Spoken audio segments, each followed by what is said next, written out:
I bow down to the Mother and Sri Aurobindo, my teachers, who are like twin lotuses, twin suns who illumine my life. Namo Matre,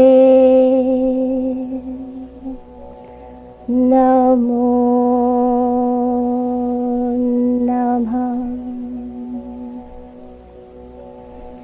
Sri Aurobindaya Namo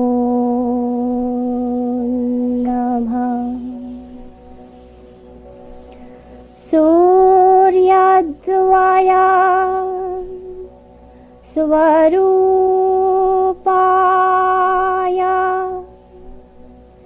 Padmadvaya Svarupine.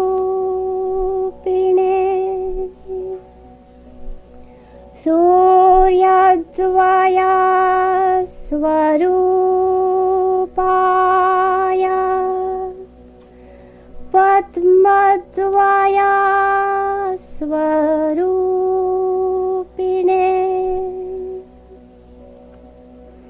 Chidakashaya Murtaya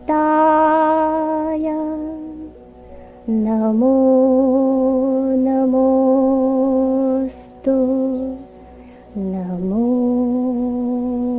Namah. Namo Namostu Namo Namah. Namo Namostu Namo Namah.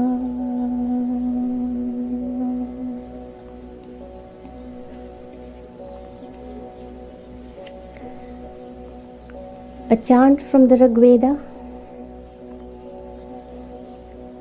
May you be united in your prayer,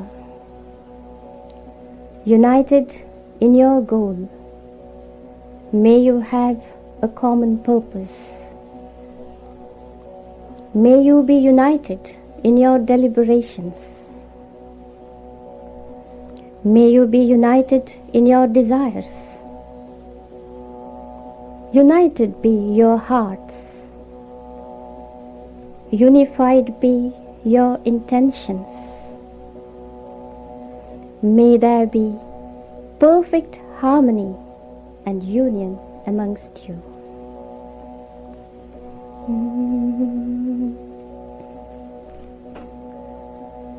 Samano mantra samite samani. Samano mantra samite samani. Samanam mana sahachitamesha.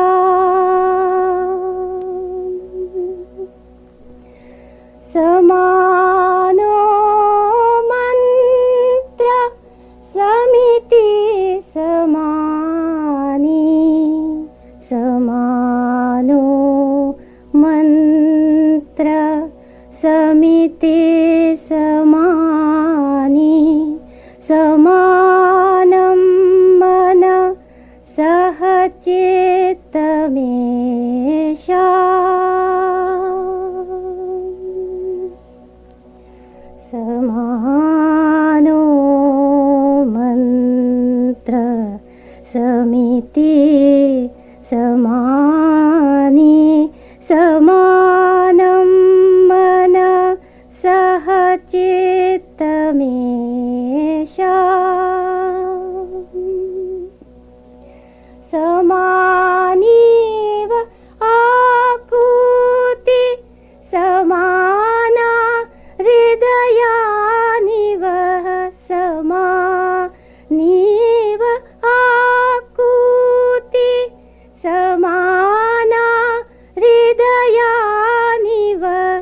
मनो यथाव सुसहासति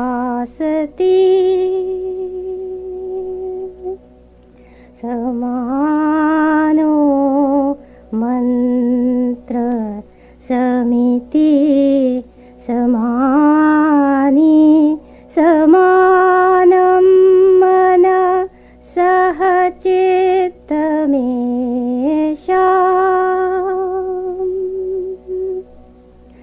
समानं मन सहचित्तमेषाम्.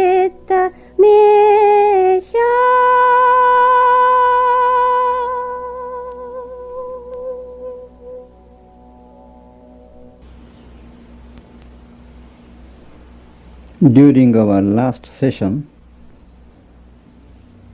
we covered nearly half of this epic and traced how King Ashwapati, in the course of his spiritual unfoldment, first extended his being till it embraced the whole of the universe, entered into the secrets of nature and grasped the cosmic map. Then he sees a pile of worlds erect like a mountain chariot to the gods, and he goes exploring the different worlds which stand with the earth as their foundation. We went through the different planes of existence, shared his experience, brilliant, awful, scintillating,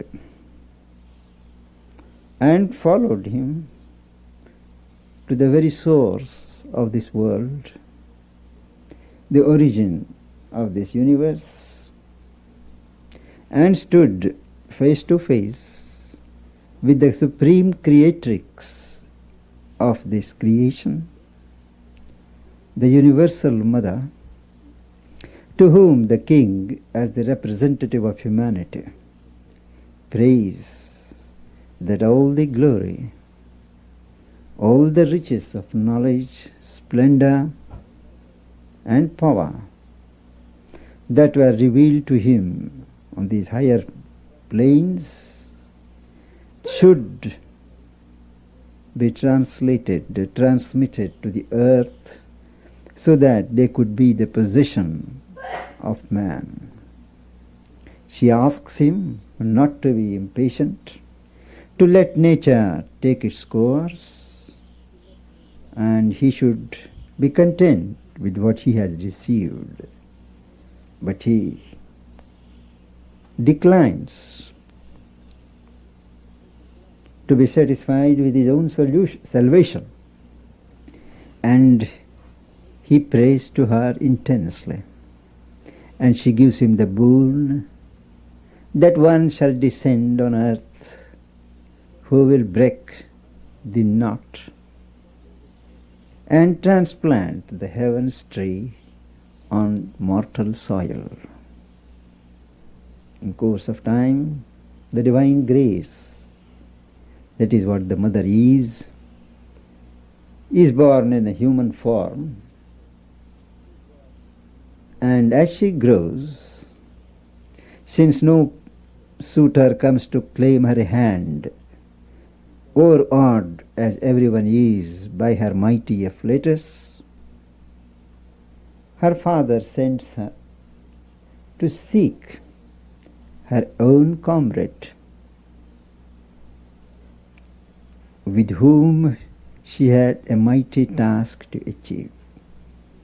She goes into the forests, and destiny brings her face to face with one whom she recognizes as him whom she has met down the ages. And once again, a union is sealed between the two, the he and the she. But when she comes back to report to her father, the divine sage Narad reveals that Satyavan, the prince whom she has vowed to marry, used to die 12 months thence. She is asked to change her choice, which she refuses.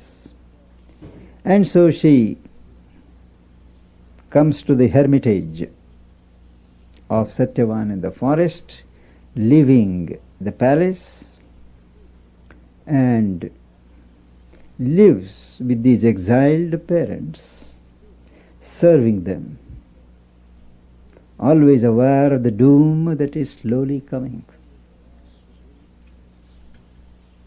And in a moment of depression, as the date comes near, she hears a voice from the heights of her being, asking whether she had taken birth only to give room for grief.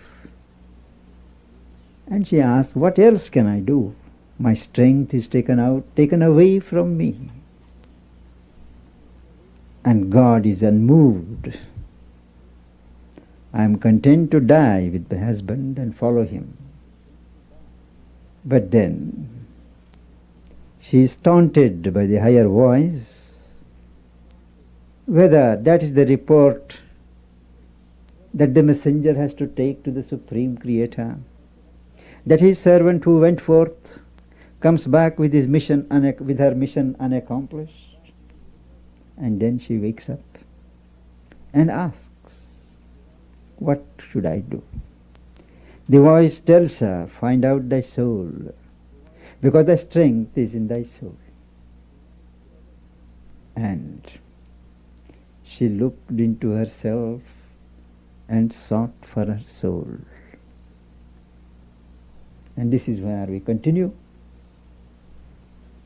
As she looked into her soul, all the past, her own past and the past of humanity, comes before her eyes.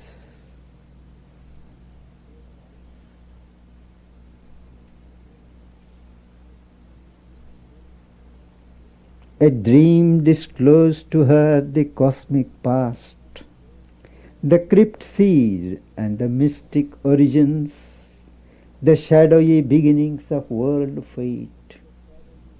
A lamp of symbol, lighting hidden truth, imaged to her the world's significance.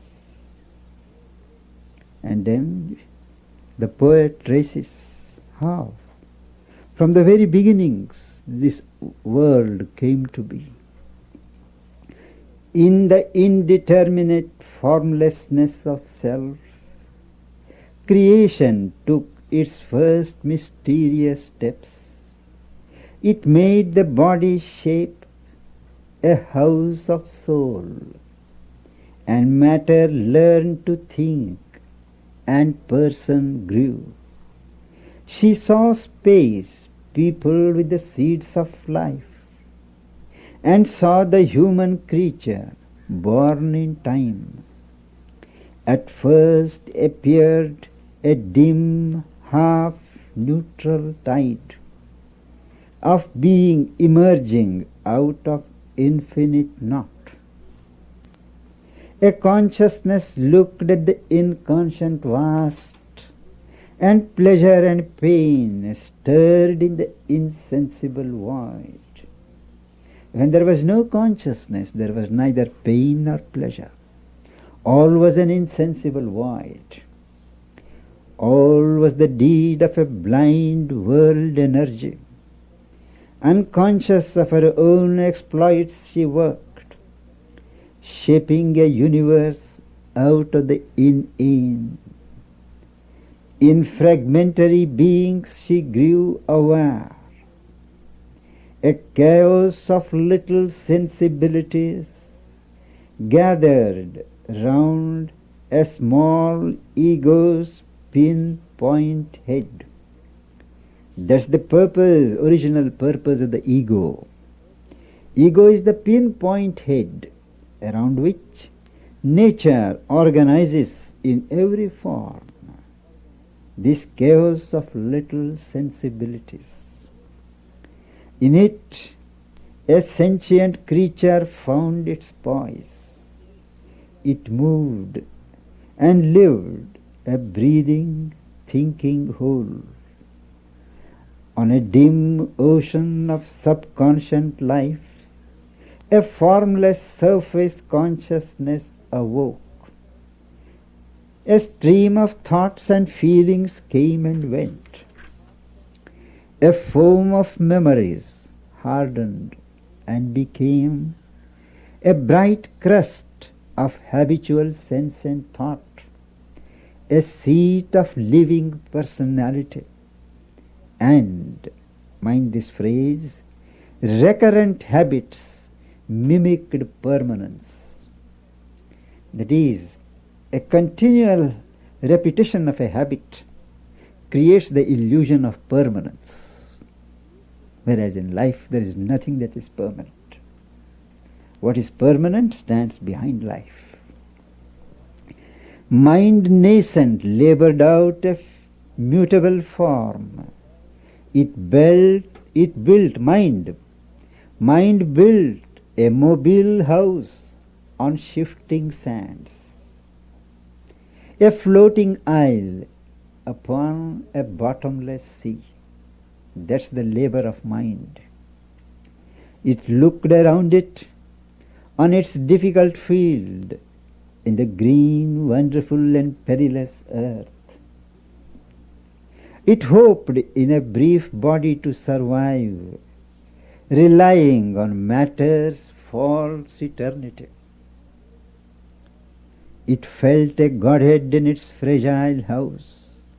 It saw blue heavens, dreamed immortality. That is what the mind does.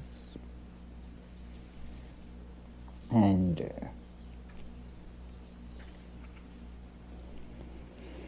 she sees how man comes to be, how man is a bundle of several elements, how man is not of one piece. And then she describes, the poet observes how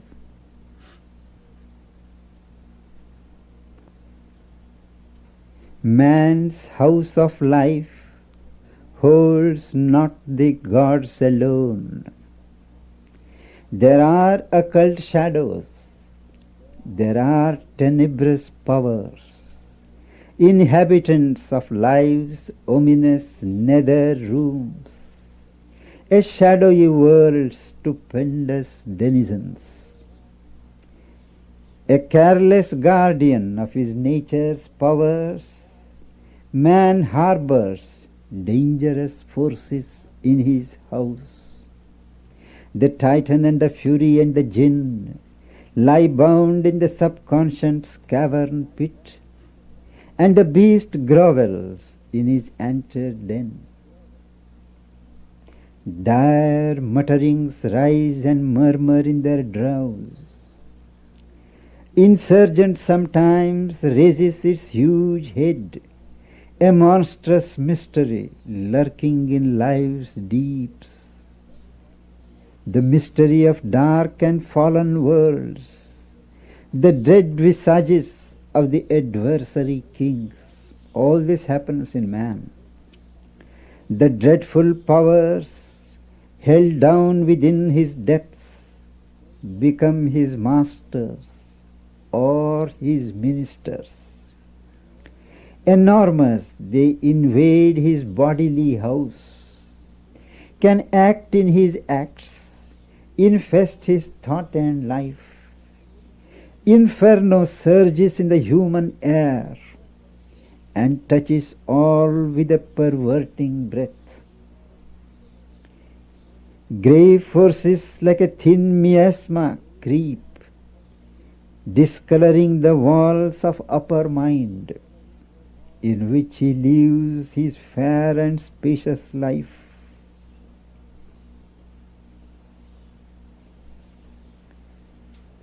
This is the invasion of the nether elements in the house of man that surge in unconscious moments, occupy his mind and life. And it is then, he says, an awful laughter mocks at the world's pain, and massacre and torture grin at heaven. All is the prey of the destroying force. Creation rocks and trembles top and base. This evil nature housed in human hearts, a foreign inhabitant, a dangerous guest. The soul that harbors it, it can dislodge. This is a knuckle truth, that when evil starts getting room and permission to stay in one's heart, when a foreign spirit embodying evil and falsehood is allowed to get influence and domination over oneself, gradually that element, that spirit, drives out the soul. Two souls, two things can't stay in the same body. So it drives out the soul of its body and occupies the house. That is why he says, the soul that harbors it, it can dislodge, expel the householder, possess the house.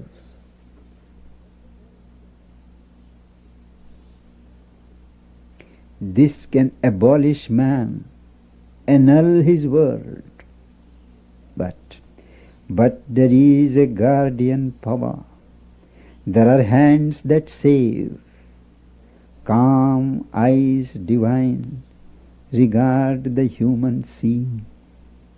That's the assurance that whatever the evil elements may appear to win, that's not the ultimate. They are there in nature, and we think we have got rid of them, but still they persist. They rise up in the most unexpected moments, and we make disconcerting discoveries that they are still there. He says, irresistible are nature's sequences. The seeds of sins renounced sprout from hid soil. The evil cast from our hearts once more we face. Our dead selves come to slay our living soul. A portion of us lives in present time. A secret mass in dim inconscience gropes. Out of the inconscient and subliminal erism, we live in mind's uncertain light, and strive to know and master a dubious world, lit by an uncertain ray of human mind. And then he says, but this is only matter's first self-view, a scale and series in the ignorance. This is not all we are, all our world. Our greater self of knowledge waits for us.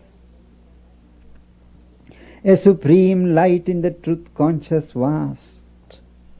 Truth has made the world, not blind nature's force. For here are not our large diviner heights. Our summits in the superconscious blaze are glorious with the very face of God. It is there, towards which we are moving.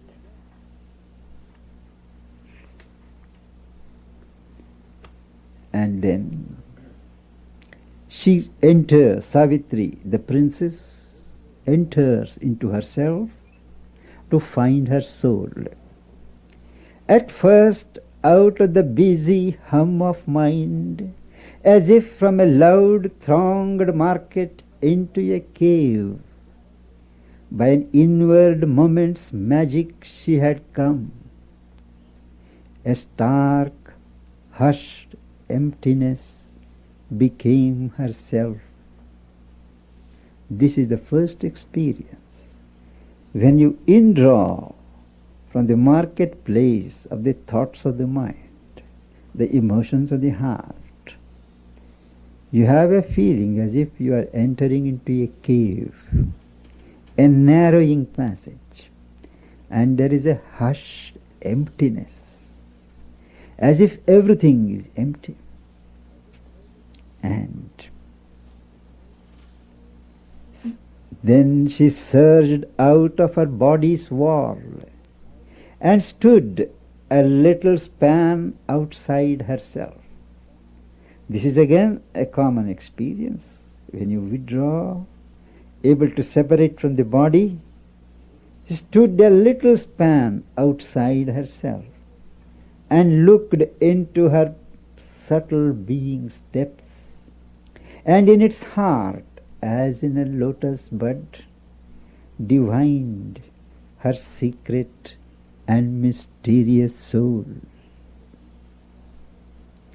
At the dim portal of the inner life that bars out from our depths the body's mind and all that lives but by the body's breath, she knocked and pressed against the ebony gate.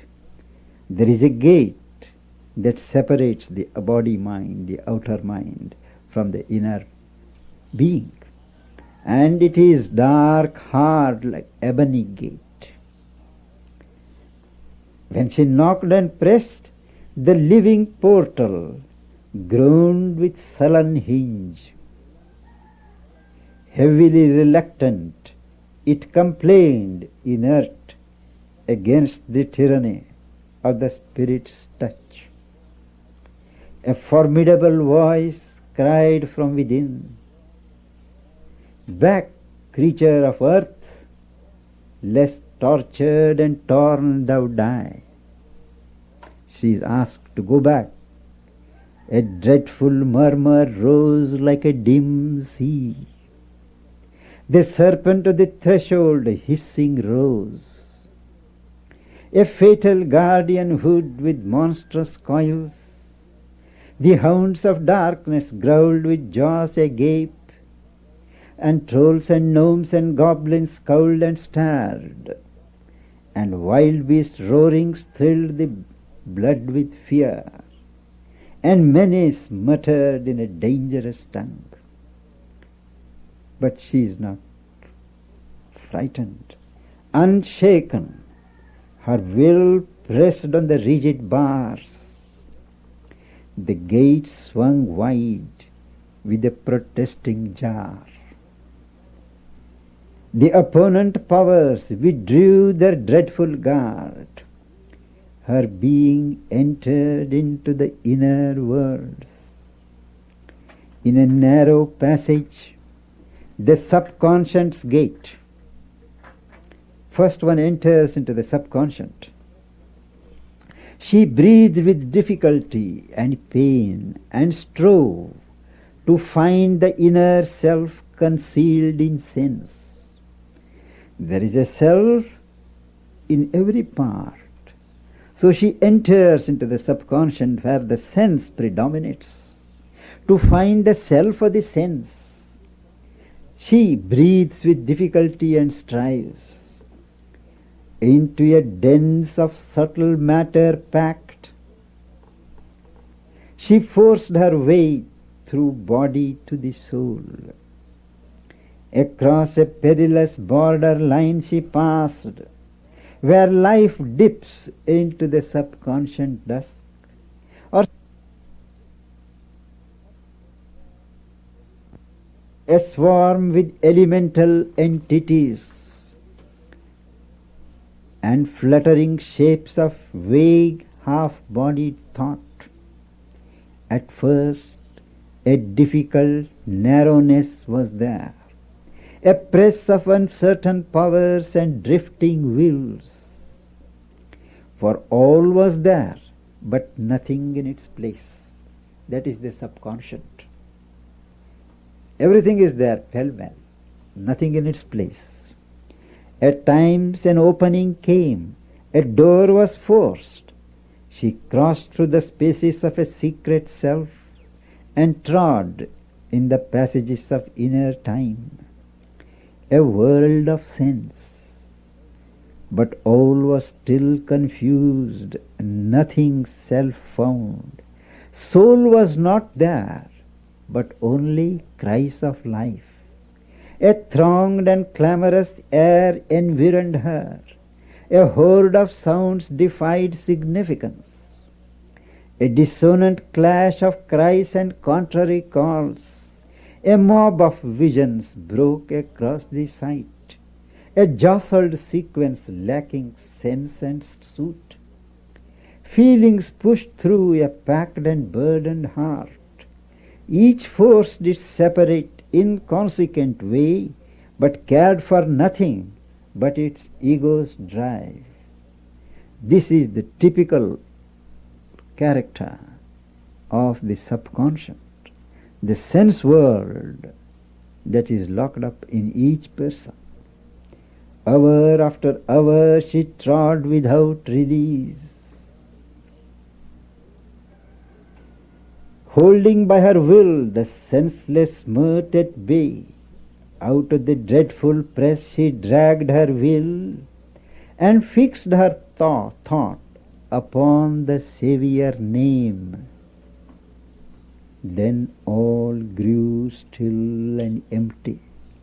She was free. A large deliverance came, a vast calm space. As she comes out of this senseless realm, she finds a mightier danger's front drew near. Approaching loomed a giant head of life. There is the realm of life force, vitality. Ungoverned by mind or soul, subconscious vast. It tossed all power into a single drive. It made its power a might of dangerous seas. Into the stillness of her silent self, into the whiteness of its muse of space, a spate, a torrent of the speed of life, broke like a wind-lashed, driven mob of waves.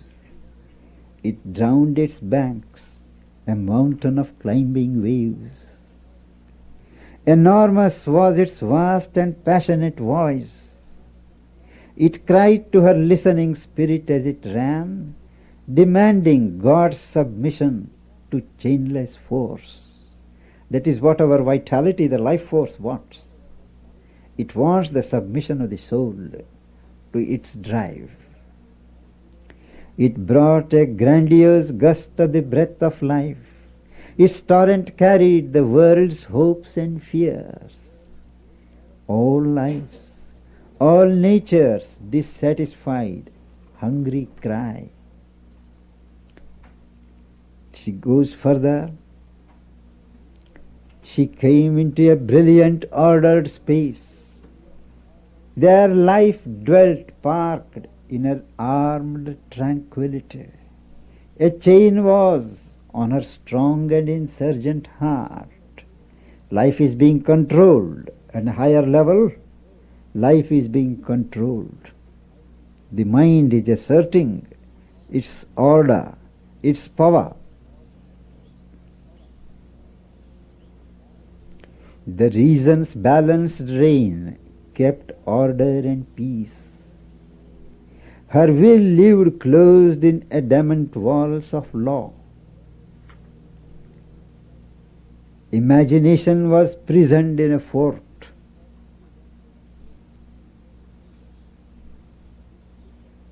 And in this kingdom of the small mind, he describes,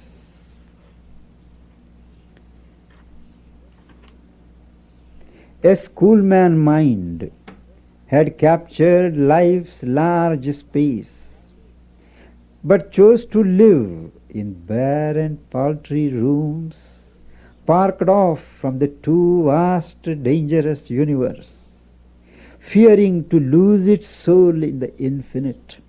The little mind is always afraid of the infinite. So it chooses to live in barren paltry rooms. Even the idea's ample sweep was cut into a system, chained to fixed pillars of thought, or riveted to matter's solid ground, positivism. Or else the soul was lost in its own heights. Thought based a throne on unsubstantial air, metaphysics. Speculation without relation to the earth. And then she goes further.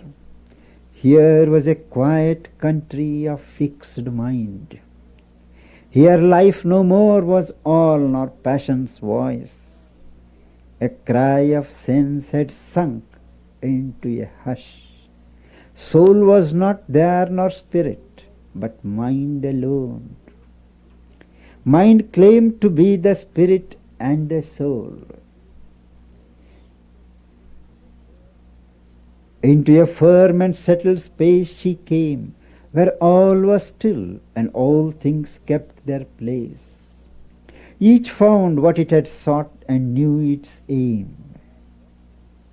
There one stood forth who bore authority, is a perfect mental being. On an important brow, and held a rod. Command was incarnate in his gesture and tone. Tradition's petrified wisdom carved his speech. He says to her, traveller or pilgrim of the inner world, fortunate art thou to reach our brilliant air, flaming with thought's supreme finality. O aspirant to the perfect way of life, here find it, rest from search and live at peace. Ours is the home of cosmic certainty. The mind, which has its own certitudes of thought, says, here is the truth. God's harmony is here. Register thy name in the book of the elite. Admitted by the sanction of the few, adopt thy station of life, thy post in mind, thy ticket of order, draw in life's bureau, and praise thy fate that made thee one of ours. All here docketed and tied the mind can know, all schemed by law that God permits to life. This is the end, and there is no beyond. Here is the safety of the ultimate war. Here is the clarity of the sword of light. Here is the victory of a single truth. Here burns the diamond of flawless bliss. A favorite of heaven and nature live.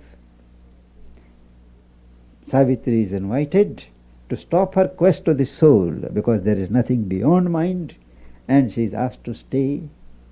But she says,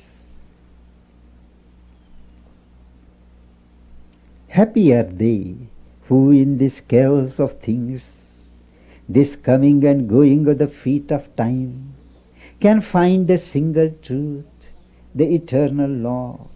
Untouched they live by hope and doubt and fear. Happiest who stand on faith as on a rock. But I must pass, leaving the ended search. Truth's rounded outcome firm, immutable. Here I can stay not, for I seek my soul. When she says that, the denizens of the mental world, Each one, they murmured, and each by his credo judged the thought she spoke. And they start speaking aloud.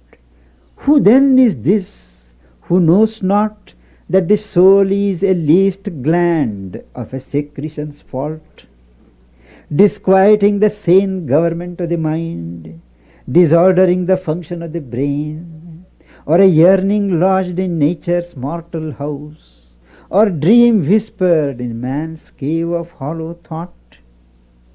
A splendid shadow is the name of God, a formless luster from the idea's realm. The spirit is the holy ghost of mind, but none has touched its limits or seen its face. Each soul is the great Father's crucified Son.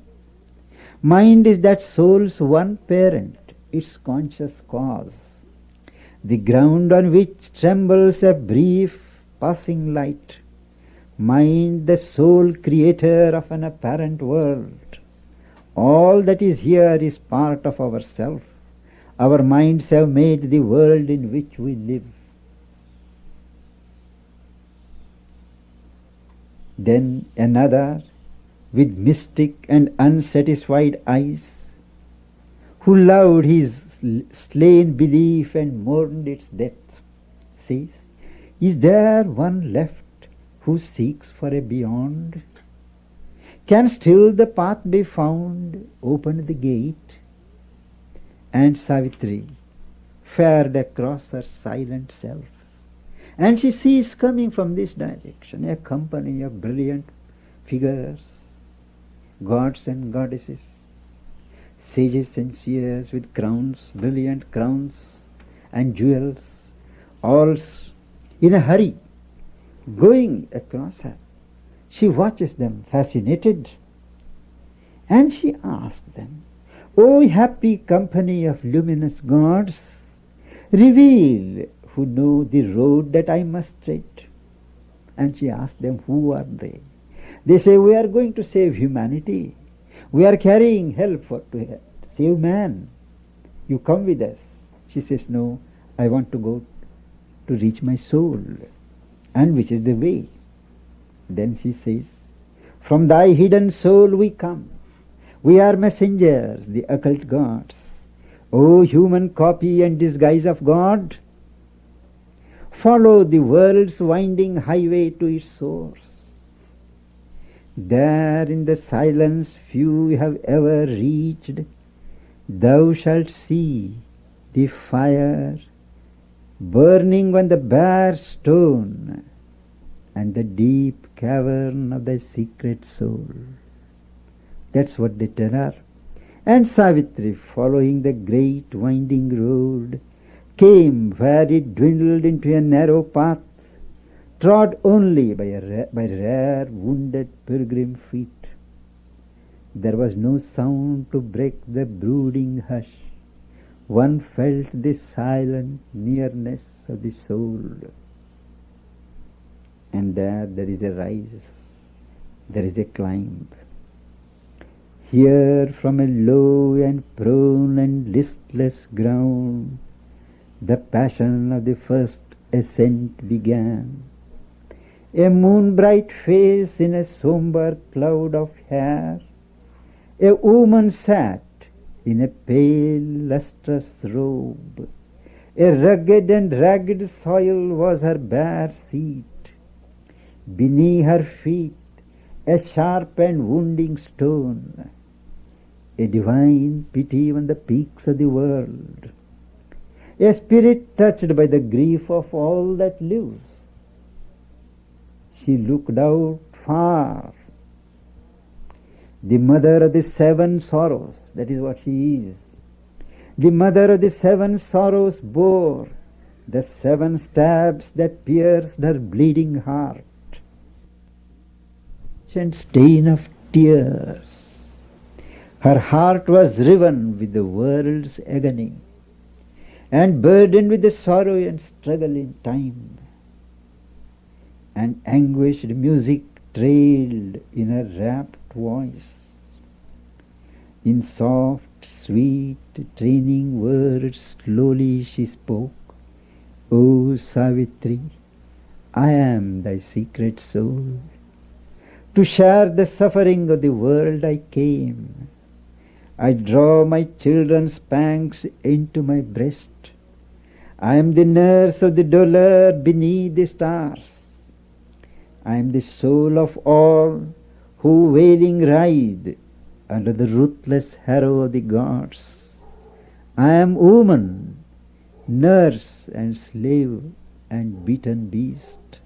I tend the hands that gave me cruel blows, the hearts that spurned my love and zeal I serve. I am the courted queen, the pampered doll. I am the giver of the bowl of rice. I am the worshipped angel of the house. I am in all that suffers and that cries. Mine is the prayer that climbs in vain from earth. I am traversed by my creature's agonies.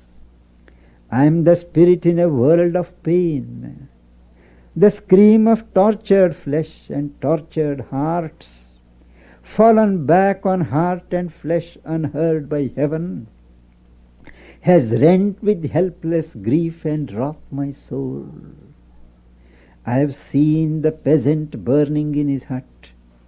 I have seen the slashed corpse of the slaughtered child, heard woman's cry, ravished and stripped and hailed, amid the bayings of the hell-bound mob. I have looked on. I have had no power to save. I have brought no arm of strength to aid or slay. God gave me love. He gave me not his force. I have shared the toil of the yoked animal drudge. I have shared the fear-filled life of bird and beast, and the burden of misery and the strokes of fate. I have been pity, leaning over pain, and the tender smile that heals the wounded heart, and sympathy making life less hard to bear. Man has felt near my unseen face and hands. I have become the sufferer and his moan. I have lain down with the mangled and the slain. It is then that Savitri tells her, Madonna of suffering, mother of grief divine, thou art a portion of my soul put forth to bear the unbearable sorrow of the world. Because thou art, men yield not to their doom, but ask for happiness and strive with fate. Because thou art, the wretched still can hope, but thine is the power to solace, not to save. One day I will return a bringer of strength, and make thee drink from the Eternal's cup. His streams of force shall triumph in thy limbs, and wisdom's calm control thy passionate heart. Thy love shall be the bond of humankind, compassion the bright king of nature's acts. Misery shall pass abolished from the earth. And then she passes on. This is the first. It is not her soul, but her soul force, her soul power. And then as she goes in her upward route, a finer perfume breathed from slender trees. All beautiful grew, subtle and high and strange.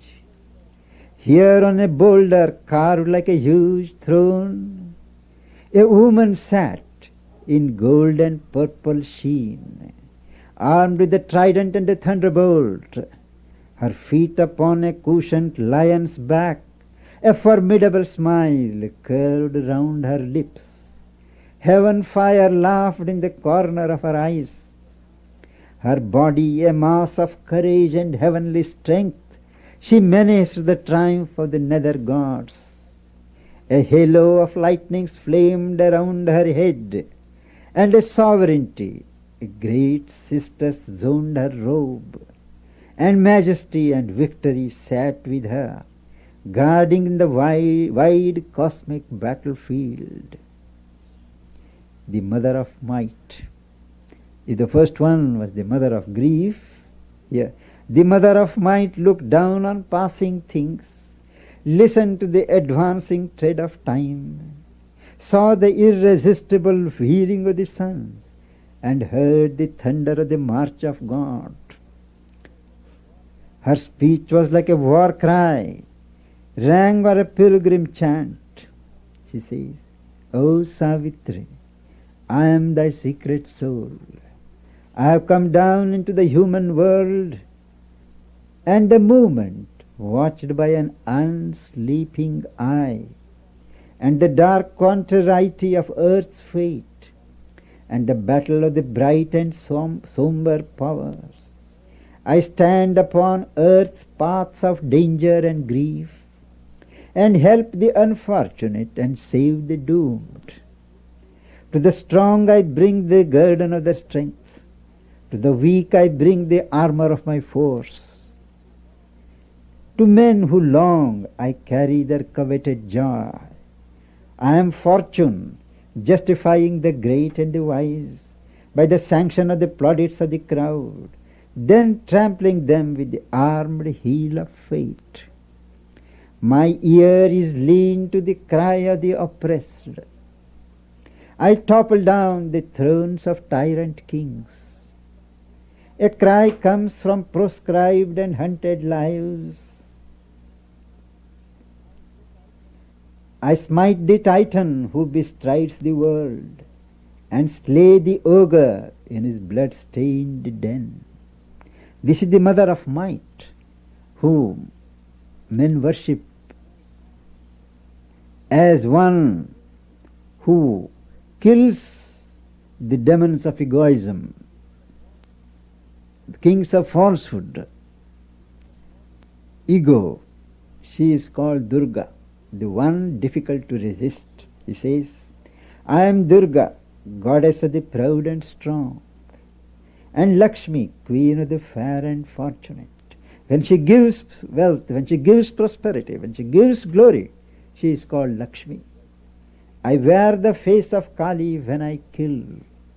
There is a personality, a dark face with a garland of skulls to show that she is in a warrior mood. She kills evil. She extirpates all that is false. I trample the corpses of the demon hordes. I am charged by God to do His mighty work. Uncaring, I serve His will who sent me forth. I reason not of virtue and sin, but do the deed He has put into my heart. I fear not for the angry frown of heaven. I flinch not from the red assault of hell. I am the battle's head, the journey's star, but the great obstinate world resists my word. And crookedness and evil in man's heart is stronger than reason, profounder than the pit, and the malignancy of the hostile powers puts craftily back the clock of destiny. The cosmic evil is too deep to unroot. The cosmic suffering is too vast to heal. A few I guide who pass me towards the light. A few I save. The mass falls back unsaved. A few I help. The many strive and fail. But my heart I have hardened and do my work. Slowly the light grows greater in the east. Slowly the world progresses on God's road. His seal is on my task, it cannot fail. I shall hear the silver swing of the heavens' gates. When God comes out to meet the soul of the world, that is what the Mother of Might says, and turning to her being of power, she spoke, Madonna of Might, Mother of works and force, thou art a portion of my soul, set forth to help mankind and to help the travail of time. Because thou art in him, man hopes and dares. Because thou art, men's souls climb the heavens and walk like gods in the presence of the Supreme. But without wisdom, power is like a wind. It can breathe upon the heights and kiss the sky. It cannot build the extreme eternal things. Thou hast given men strength, wisdom thou couldst not give. One day I will return a bringer of light. Then I will give to thee the mirror of God. Thou shalt see self and world as by him they are seen, reflected in the bright pool of thy soul. Thy wisdom shall be vast as vast thy power. Then hate shall dwell no more in human hearts, and fear and weakness shall desert men's lives.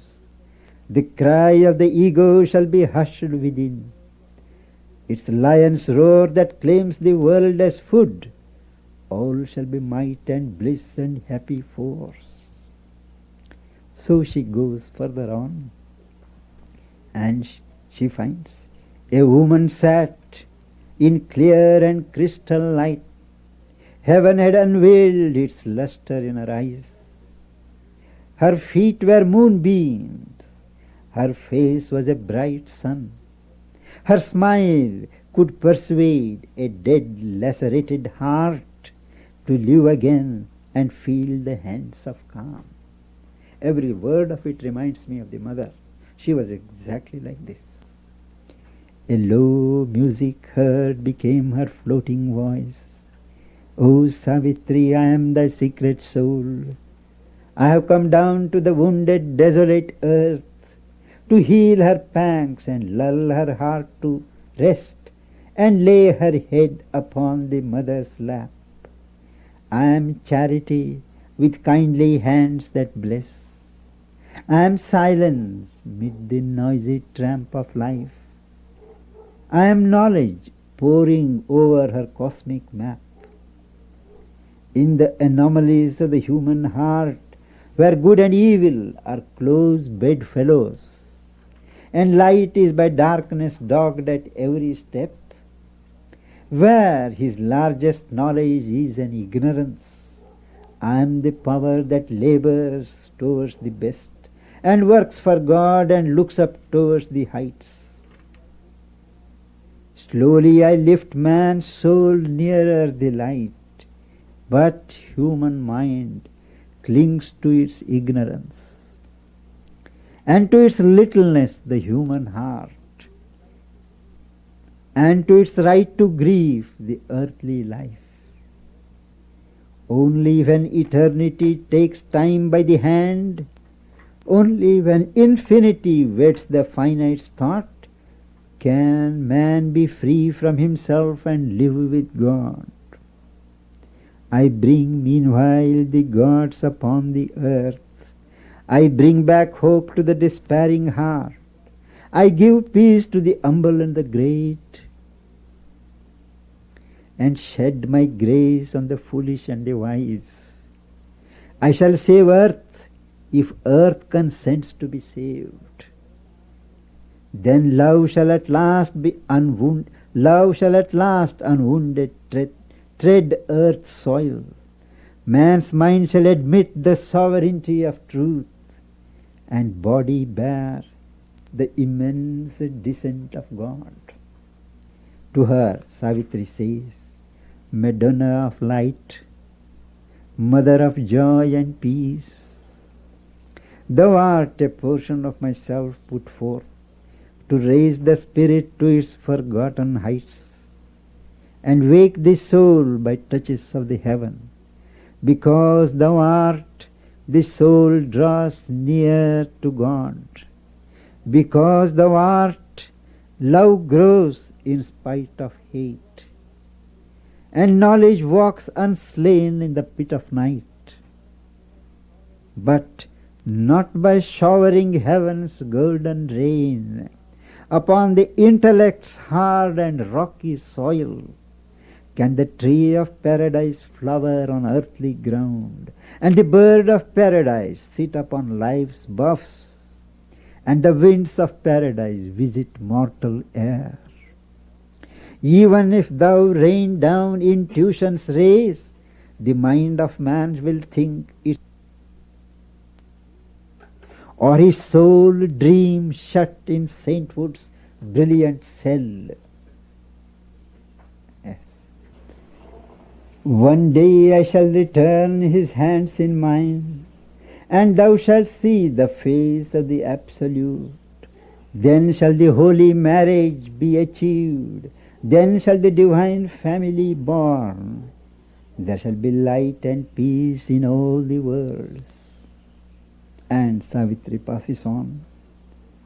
It is in this canto, it is shown how the Divine Mother puts forward a personality as the mother of grief, bearing the grief of all the world, of all men, giving them endurance, suffering in them, and making it possible for them to live despite pain and grief. She is also manifest as the mother of might, putting down evil, saving the oppressed. But she doesn't have the necessary knowledge. There is the mother of light, the mother of knowledge, who gives peace and light. But she can save only if the earth consents to be saved. All have powers, but they are all limited and qualified. So she says, I will bring him, the Supreme, and fulfill you all. Each one will get what she needs. And so saying, she goes to bring. To bring and in fact to become the mother of love. The mother of grief, the mother of might, the mother of light. All shall be fulfilled when the mother of love descends. Because love is the sovereign power which shall unlock all the gates. Onward she passed, seeking the soul's mystic cave. At first she stepped into a night of God. Every seeker who seeks his soul, who seeks the divine being, has to pass through, however temporarily, what appears as a night, a darkness. The light was quenched that helps the laboring world, the power that struggles and stumbles in our life. This inefficient mind gave up its thoughts. Before that invasion of the night, the mind gives up its restless thoughts. All was abolished save her naked self and the prostrate yearning of her surrendered heart. There was no strength in her, no pride of force. The lofty burning of desire had sunk ashamed, a vanity of separate self. The hope of spiritual greatness fled. Salvation she asked not, nor a heavenly crown. A sacred darkness brooded now within. This void held more than all the teeming worlds. The void, the zero that one enters, is not an empty zero. Philosophers think this is an empty void. The void is a pregnant void. Out of it, millions of universes are issued. That is why he says, the void held more than all the teeming worlds. Silent she moved, empty and absolute. In endless time her soul reached a wide end. The spaceless vast became her spirit's place. At last a change approached. The emptiness broke. A wave rippled within. The world has stirred. She has crossed the belt of night. There was felt a blissful nearness to the goal.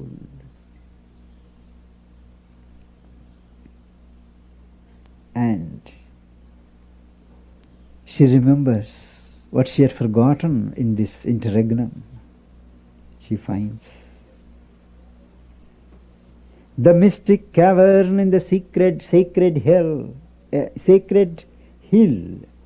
and knew the dwelling of her secret soul, as if in some Elysian occult depth, truth's last retreat from thought's profaning touch, as if in a rock temple solitude hid, God's refuge from an ignorant worshipping world.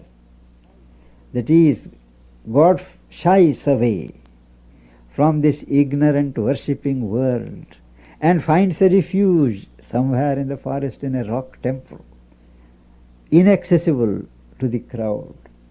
That way her soul, her secret cave, lay withdrawn even from life's inner sense, receding from the tangled heart's desire. And as she goes within, she comes across a huge monument, a rock building. And she found herself amid great figures of gods, conscious in stone and living without breath, watching with fixed regard the soul of man, executive figures of the cosmic self. That is what the gods are. Executive figures of the cosmic self, world symbols of immutable potency. All the gods in the stone, they looked at her, the life scene of man and beast, and the high meaning of the life of gods. As she passed in that mysterious place, through room and room, through door and rock-hewn door, she felt herself made with one all that she saw. A sealed identity within her broke. She knew herself the beloved of the Supreme. The gods and goddesses were he and she. The mother was she of beauty and delight. The world in Brahma's vast creating clasp, the world puissance on Almighty Shiva's lap, the master and the mother of all lives, watching the worlds that twin regard had made, the adorer and the adored, self lost and one. And again, all departed into her silent self. All this also passed. The gods and goddesses also passed. All became formless and pure and bare. Then through a tunnel dug in the last rock, she came out where there shone a deathless sun.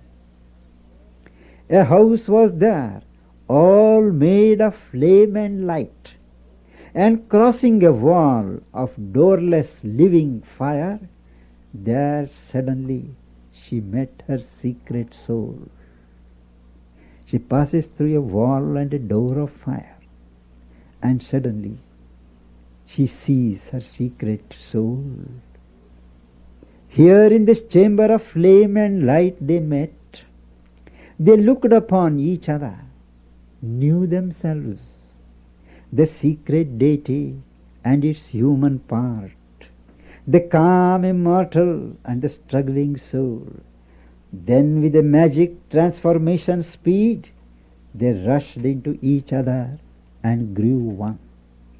This is a capital experience in inner life when this outer soul meets the inner and the deeper soul. The soul meets the oversoul and join. They melt into each other. Thereafter, the responsibility, all the work is taken up by the inner soul. The outer being, the outer soul has to be carried by the inner strength. The human has done its part and it merges into the divine counterpart. We'll continue after a break. So we continue after Savitri has this climactic experience of her soul rushing into the arms of her divine soul within. Once more she was human upon earthly soil, in the muttering night, amid the rain-swept woods, and the rude cottage where she sat in trance. That subtle world withdrew deeply within, behind the sun veil of the inner sight. Now, each such experience, capital experience, leaves a definite result on the outer being in the waking self. And here it is described. But now the half-opened lotus bud of her heart had bloomed and stood disclosed to the earthly ray. In an image shone, revealed her secret soul. In each one of us, in the heart, is the half-opened lotus bud of love. There it was open now as a result of this impact. There was no wall severing the soul and mind, no mystic fence guarding from the claims of life.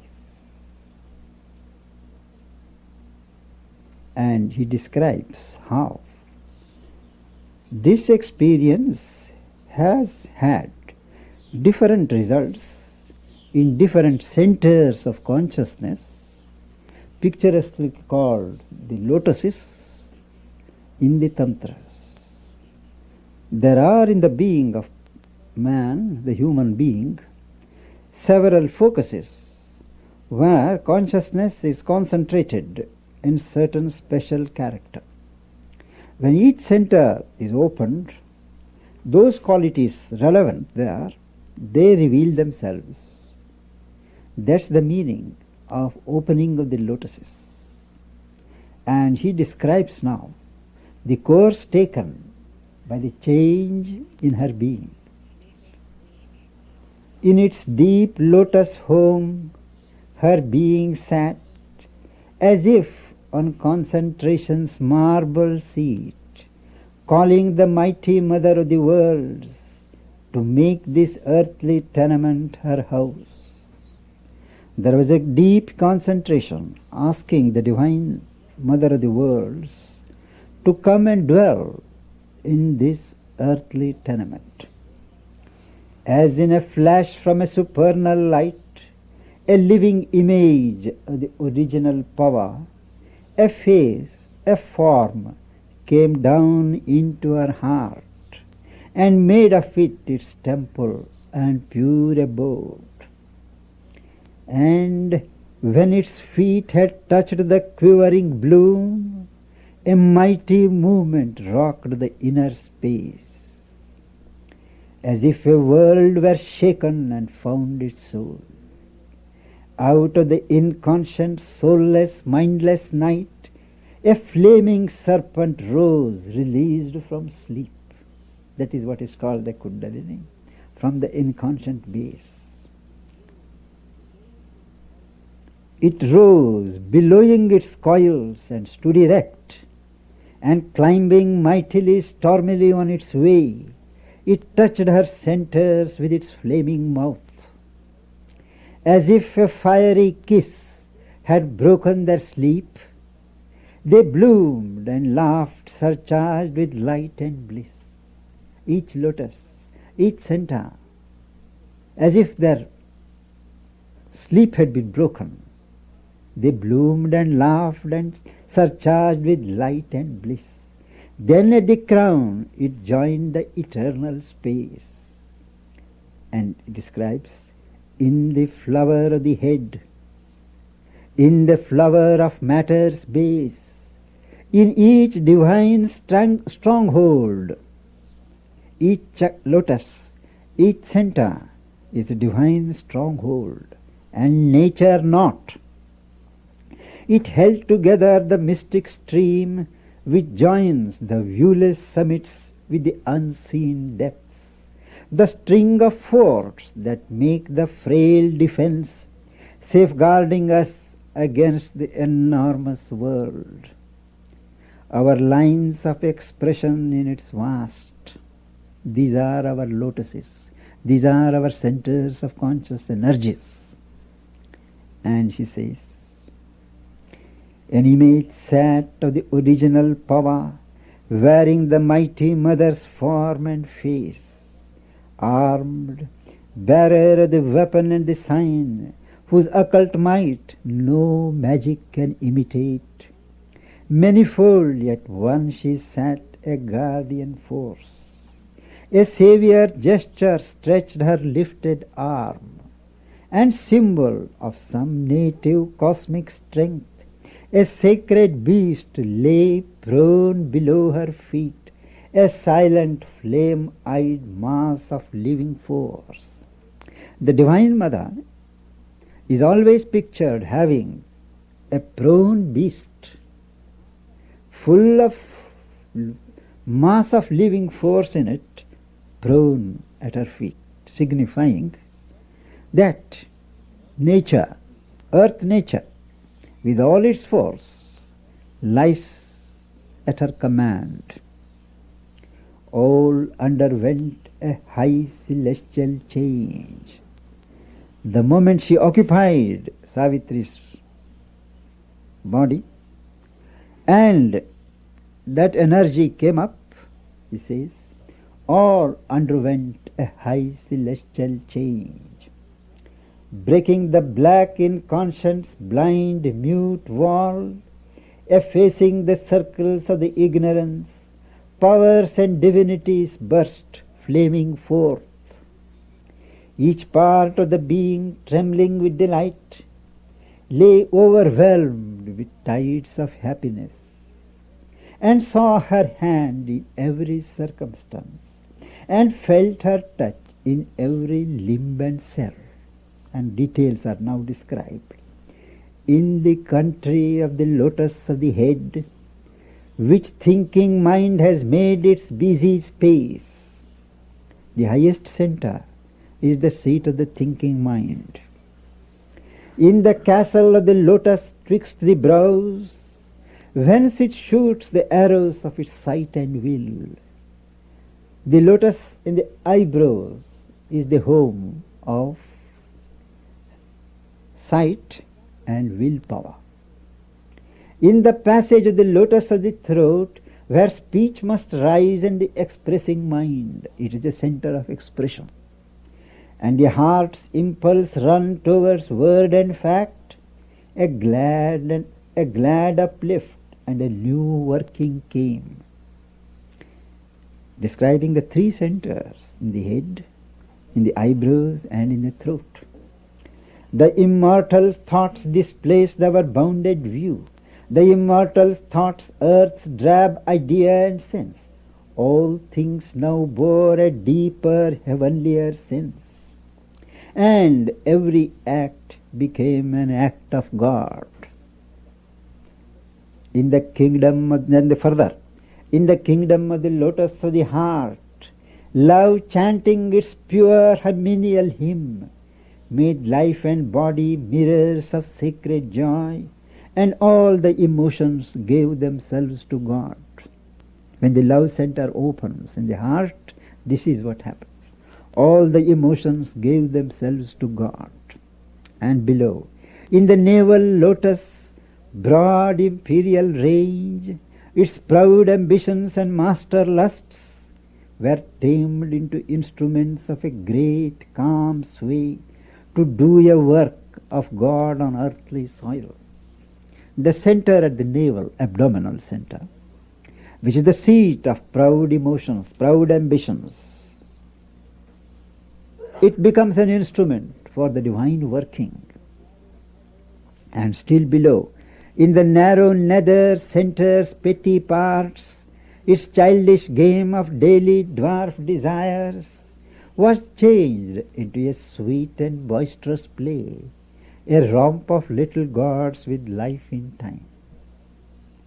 In the deep place where once the serpent slept, there came a grip on matter's giant powers for large utilities in life's little space. A firm ground was made for heaven's descending might. These were the transmutations that took place as a result of the tread of God, of the divine in her being. And further, she still has had to go through an experience of nirvana, the all-negating absolute. She had to, for the completeness of her experience, she had to see this side of reality also. So she says, once as she sat in a deep felicitous muse, still quivering from her lover's strong embrace, and made her joy a bridge twixt earth and heaven, an abyss dawned suddenly beneath her heart. A vast and nameless fear dragged at her nerves, as drags a wild beast its half-slaughtered prey. It seemed to have no den from which it sprang. It was not hers, but hid its unseen cause. Then rushing came its vast and fearful fount, a formless dread with shapeless, endless wings, filling the universe with its dangerous breaths. A denser darkness than the night could bear enveloped the heavens and possessed the earth. That darkness, and then she hears a voice of darkness, a voice to the dark, dumb anguish of the heart. In her own depths she heard the unuttered thought that made unreal the world and all life meant. Who art thou who claimest thy crown of separate birth, the illusion of thy soul's reality, and personal godhead on an ignorant globe? In the animal body of imperfect man, hope not to be happy in a world of pain. I have created all, and all I devour.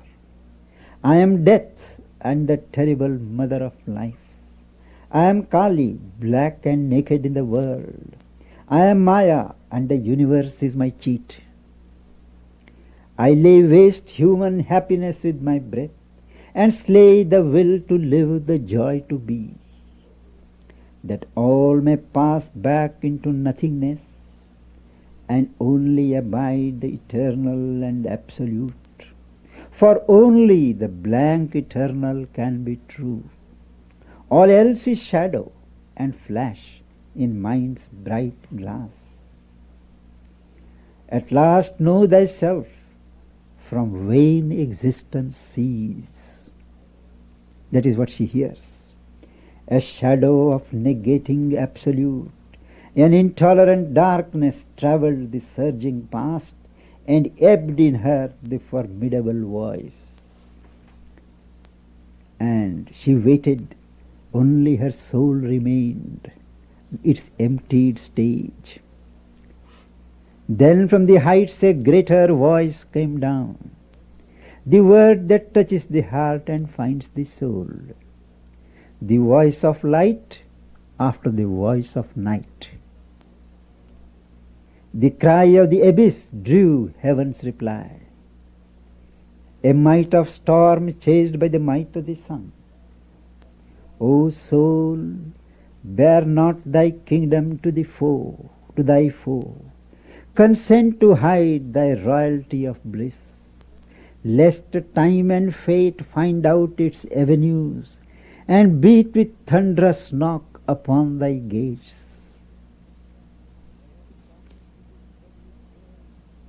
Thou hast come into this struggling world to aid a blind and suffering mortal race, to open to light the eyes that could not see, to bring down bliss into the heart of grief, to make thy life a bridge twixt earth and heaven.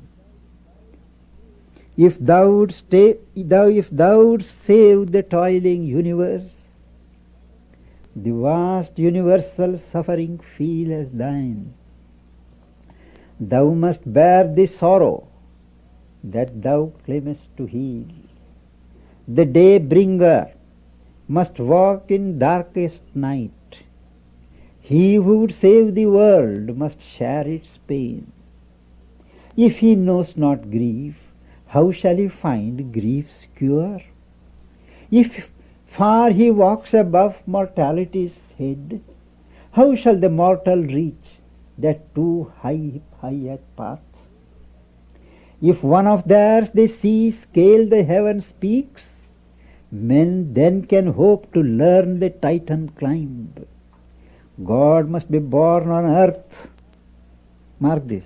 God must be born on earth and be as man, that man, being human, may grow even as God. He who would save the world must be one with the world. All suffering things contain in his heart space, and bear the grief and joy of all that lives. His soul must be wider than the universe, and feel eternity as its very stuff. Consent to be nothing and none, dissolve time's work, cast off thy mind, step back from form and name, annul thyself, that only God may be. That is the higher voice. Savitri heard. She bowed her head and mused, plunging her deep regard into herself, in her soul's privacy, in the silent night, aloof and standing back, detached and calm, a witness of the drama of herself, a student of her own interior scene. She watched the passion and the toil of life, and heard in the crowded thoroughfares of mind the unceasing tread and passage of her thoughts. And she, as a witness, she sees everything that passes